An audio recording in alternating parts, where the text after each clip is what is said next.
अजिबात कुणाचे लाड केले जाणार नाही। कुणी आका असू नाही तर फाका असू, आम्हाला काही घेणं देणं नाही। चक्की पिसिंग अँड पिसिंग अँड पिसिंग, मर तिकडे घाल तू। कोण चुकतंय?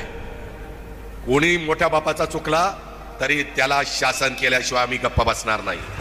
की आता काय उपमुख्यमंत्री जवळचा आहे, कोण माझं काय करते, मुख्यमंत्री तुझा बंदोबस्त करेल निर्व्यस्तीला, नाहीतर उगीच संध्याकाळ झाली की चालला चंद्रावर।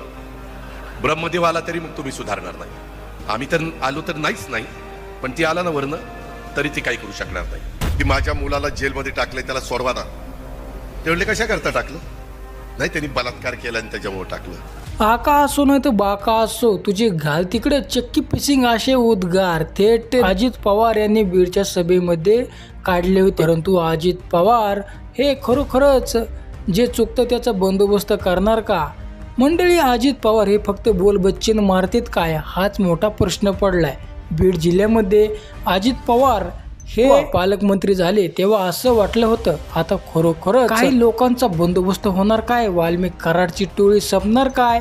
परंतु अजित पवार शेवटी म्हणाले, अरे नको मला हे मंत्रीपद।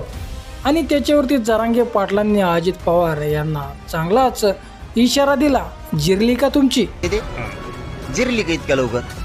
आम्हाला वाटलं तुम्ही जिरीत आणि त्यांची झाले काय नाही का, फुसकाच बाहेर निघाला का? आम्हाला वाटलं सगळे जेलात टाकीत सडीत आणि त्यांना तिथं रडकं बोलणं झालं। बीड जिल्ह्याला तर मर्द वाटत होता तुम्ही, अजित दादा म्हणजे मर्दासारखा आहे, बीड जिल्ह्याला सरळ करीन। 3-4 महिन्यातच कदरली का?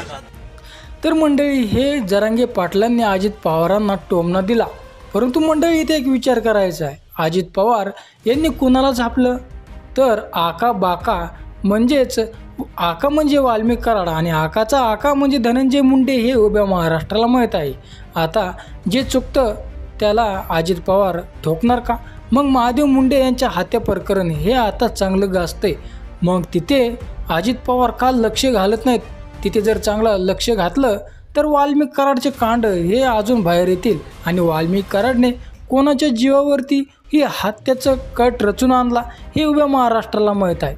परंतु अजित पवार हे बोलबच्चन टाकतात का, हाच मोठा प्रश्न पडलाय। मंडळी, अजित पवार यांनी हा टोला कोणाला लगावला? तुम्हाला काय वाटतं? कमेंट सेक्शनमध्ये सांगायला विसरू नका बरं का। आणि लोकसंग्रह हे यूट्यूब चॅनल अजून सबस्क्राईब केलं नसेल तर सबस्क्राईब नक्की करा।